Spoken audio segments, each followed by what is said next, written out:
Tout d'abord, il faut garder à l'esprit que tout message tend à se corrompre. Ou plutôt, tout message doit nécessairement s'adapter aux réalités politiques, géopolitiques, sociales et culturelles dans lesquelles il évolue. Ainsi, le christianisme originel s'est répandu au sein d'une civilisation bien particulière. Il ne s'est pas diffusé au sein d'une ethnie pacifique, comme peuvent l'être les Chamboulis, mais au sein d'une des civilisations les plus guerrières de l'Antiquité, ainsi qu'une des plus cruelles, se divertissant à la vue d'esclaves et de criminels condamnés à être dévorés vivants par des bêtes sauvages quand ils ne finissaient pas crucifiés. À moins de considérer toutes les cultures comme homogènes sur le plan des valeurs et du tempérament, le résultat n'est pas le même lorsque le peuple qui se convertit est de tradition et de tempérament martial, ou quand il est de caractère pacifique et relativement timoré.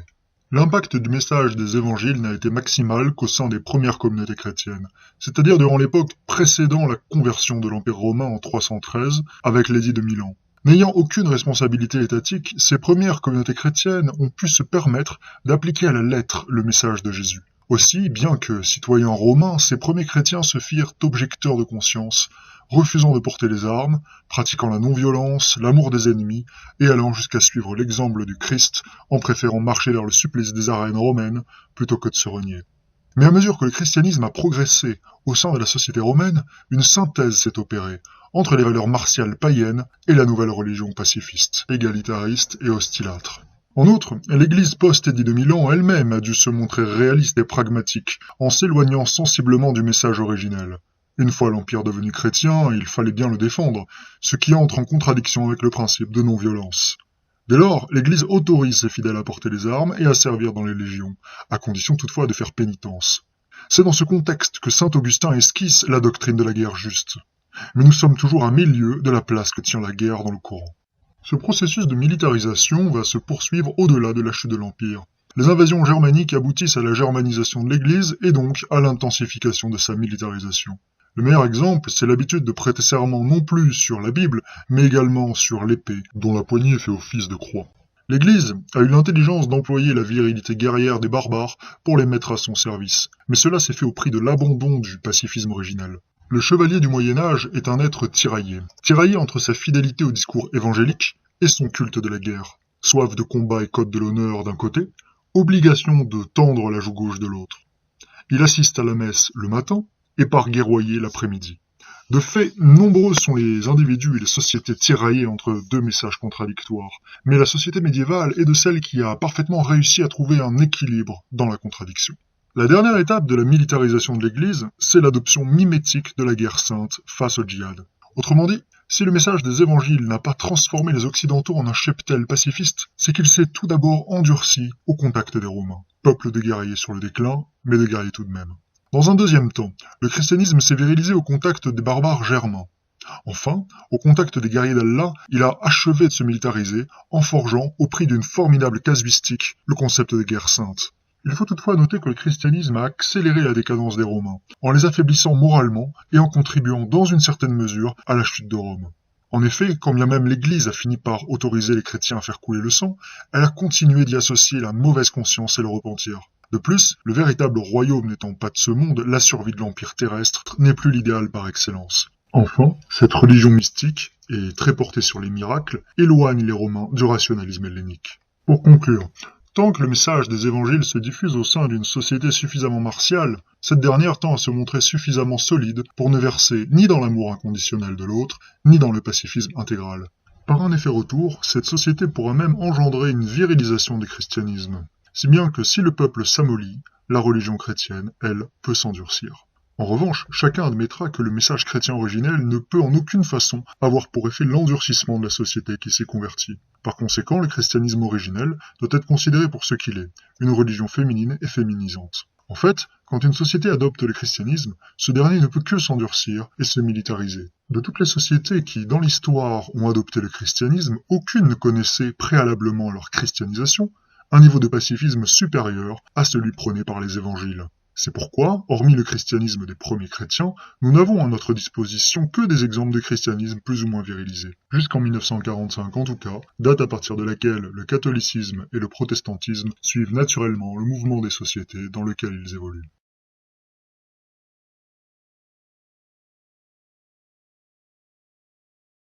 Le malentendu provient largement du caractère polysémique du terme chrétien. Entend-on par là celui qui se rend à l'Église et qui se proclame chrétien, ou celui qui obéit à la morale chrétienne quand bien même il serait athée?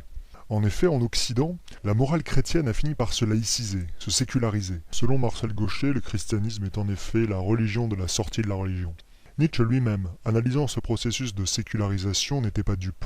Les athées demeurent, sur le plan des valeurs morales, de bons et fervents chrétiens. Aujourd'hui, rien n'a changé. La quasi-intégralité des athées occidentaux demeure fidèle, dans les grandes lignes, à la morale chrétienne. De fait, aucune autre morale n'est parvenue à s'y substituer.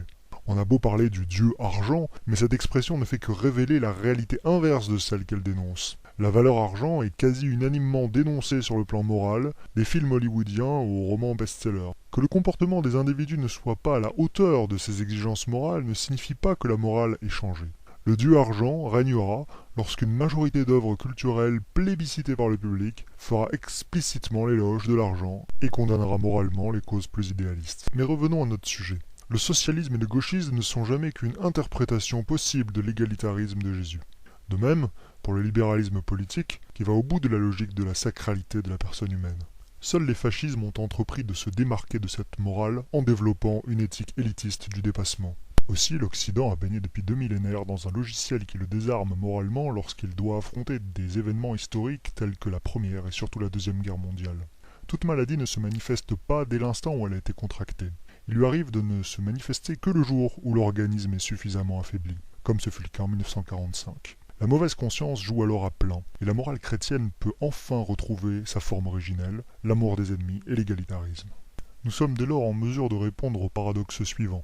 Si le christianisme est si cosmopolite et amoureux de ses ennemis, comment expliquer que les sociétés sensiblement plus pratiquantes d'Europe de l'Est soient celles qui résistent le mieux à l'immigrationnisme? Le malentendu provient à nouveau du contenu donné à l'adjectif christianisé. Ces sociétés pratiquent effectivement la religion chrétienne institutionnelle, mais leurs valeurs sont très différentes du message de Jésus. Ces sociétés s'entêtent dans leur revue de tendre la joue gauche et d'aimer leurs ennemis. Donnez une gifle à un Russe et vous aurez toutes les chances de récolter de féroces représailles. Reproduisez l'expérience avec un Français et vous vous en tirerez sans doute mieux. Ces réactions différenciées ne proviennent pas seulement du niveau de lâcheté, considérable à l'Ouest, mais également de notre culture du compromis, du dialogue à tout prix et de la non-violence. Vous conviendrez avec moi que cette culture est tout de même plus proche du message des évangiles que la culture bagarreuse d'Europe de l'Est, à moins bien sûr de tordre les évangiles au point de leur faire dire l'exact inverse de ce qu'ils affirment. Aussi, il est important de bien distinguer la pratique du christianisme, c'est-à-dire le fait de se rendre à la messe et de se proclamer chrétien, de l'influence et de la prégnance des valeurs chrétiennes. Si le russe est plus pratiquant que le français est, par son comportement quotidien, bien plus proche de Jésus que ne l'est le russe moyen. Or Jésus ne juge pas l'observance des pratiques religieuses, mais bien les intentions et les actions du quotidien. Si les Européens de l'Est, russes en tête, sont effectivement davantage pratiquants, tout en étant moins immigrationnistes que les Européens de l'Ouest, il faut rappeler que ces peuples n'ont jamais été mis en contact avec le christianisme originel, mais bien avec un christianisme déjà en partie militarisé. La Russie de Kiev ne se convertit au christianisme qu'au Xe siècle, sans que les traditions païennes soient éradiquées. Dès lors, les Russes n'avaient aucune chance de ressembler soudainement, ni même sur le temps long, aux premiers chrétiens fidèles au message de Jésus. De même, les Européens de l'Est n'ont jamais été intégrés à l'Empire romain. Ils ont par conséquent été plus tardivement civilisés, ce qui explique leur tempérament plus barbare, moins raffiné, et par conséquent moins féminisé. Les structures économiques et culturelles de la Russie demeurent arriérées comparées à celles de l'Occident au moins jusqu'au XIXe siècle. Ce retard s'explique aussi par la domination mongole du XIIIe siècle et l'éloignement géographique avec l'Europe plus développée. Rappelons que la Russie ne participe ni ne s'intéresse au mouvement intellectuel qu'est la Renaissance, tandis que la structure autoritaire et surtout conservatrice du pouvoir laisse peu de place à l'innovation. La logique est la même à l'échelle des pays d'Europe de l'Ouest. Nombreux sont les catholiques anti-immigrationnistes qui affirment que le christianisme est le meilleur remède contre l'idéologie remplaciste. Ils avancent l'argument que ce sont précisément les individus chrétiens les plus fervents qui résistent le mieux aux sirènes de l'immigrationnisme. Même si une telle affirmation est vraie, elle ne serait en rien une preuve que le christianisme serait une idéologie anticosmopolite. Tout d'abord, Jésus semble porter au cosmopolitisme et à l'universalisme. Il n'y a pour lui ni juifs ni grecs, mais uniquement des enfants de Dieu. Mais surtout, une telle démonstration confond la cause et la conséquence. Ces familles plus pratiquantes ne sont pas conservatrices parce qu'elles sont chrétiennes, mais elles sont chrétiennes parce qu'elles sont conservatrices. Les idées modernes et athées vont de pair, et mettent simplement plus de temps à gagner certaines familles. Leur attitude rétive aux idées mondialistes et immigrationnistes n'a donc rien à voir avec leur christianisme pratiquant, et tout à voir avec leur conservatisme, qui explique également la pérennité de leurs pratiques religieuses. D'ailleurs, si les plus grands spécialistes des évangiles, que sont les évêques et le pape, sont tellement immigrationnistes, c'est bien que l'attitude inverse serait antichrétienne. Imaginez-vous Jésus revenir sur Terre en proclamant la nécessité pour les chrétiens d'Europe de construire un mur contre les migrants subsahariens, chrétiens comme musulmans. Cela serait difficilement imaginable. Il faut enfin remarquer que nombre d'associations volant au secours des migrants sont des associations catholiques et qu'une proportion importante de catholiques pratiquants persistent dans leur posture xénolâtre.